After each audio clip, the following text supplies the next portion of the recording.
Hello. This is my short response to your question on the timeline. So I see that you asked about um, range of having staying longer with as far as your delivery, being able to with it's called long-winded or long tones, being able to hold out the voice and also going into whistle register. So they're two different things. Now, with the capability of having a stronger voice that can stretch itself out, it has a lot to do with practicing. But what happens behind the practice, as far as how you're drilling yourself, is you're doing two things. One is you're taking breaths and holding it and allowing yourself to stay, extend that time period as far as your ability of holding the air for longer. What that does is it gives you more capacity in your lungs to hold air for a longer period of time, because singing, especially when you're dealing with long tones, it deals with holding the air for a long time and being comfortable with doing that.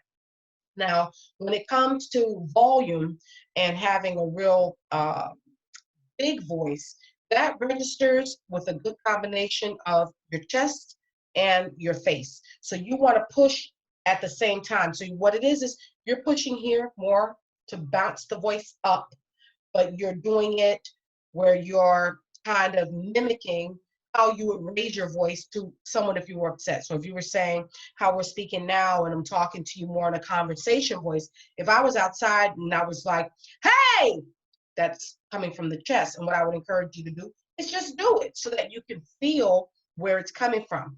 One of the things with being a singer, you have to understand we are the instrument. So just like a guitar, you know where you have to place the pressure, you know where you have to strum. Same thing with the piano, same thing with the drums. Everything deals with a bit of pressure. So with us, it's exactly the same. In our pressure points, there are many. So we have everything from our diaphragm, which is, that's more of our foundation. But then you have your chest, we use our back, we use our face, we use the back of our head, we use the top of our head. As far as, well, the top of our head, I see more as an image type of thing that we're just, kind of psyching ourselves out. So we think above ourselves.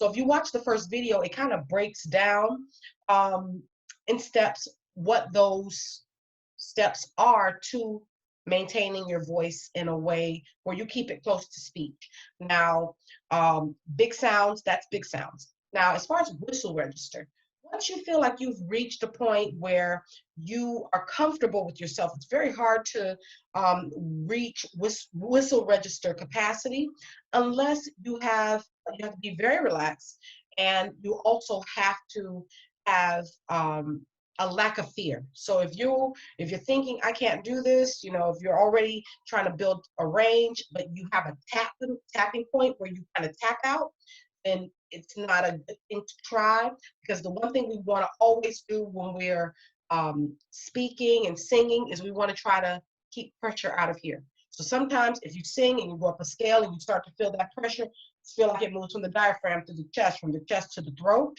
before it feels like it's comfortable in the face, then it has to do with how you're grounding your voice. So it's about practice. So if you have a video that you want to show, kind of give me an idea of what it is that you're trying to accomplish, or example of what you're presently doing, I could give you better feedback. But we try to stay away from whistle register until we're kind of comfortable with that. But strength, being able to sustain the voice, it has a lot to do with our capacity to hold air and to also hold air. So let me know if you have any other questions. Thank you. Take care. Hope this was helpful. Bye.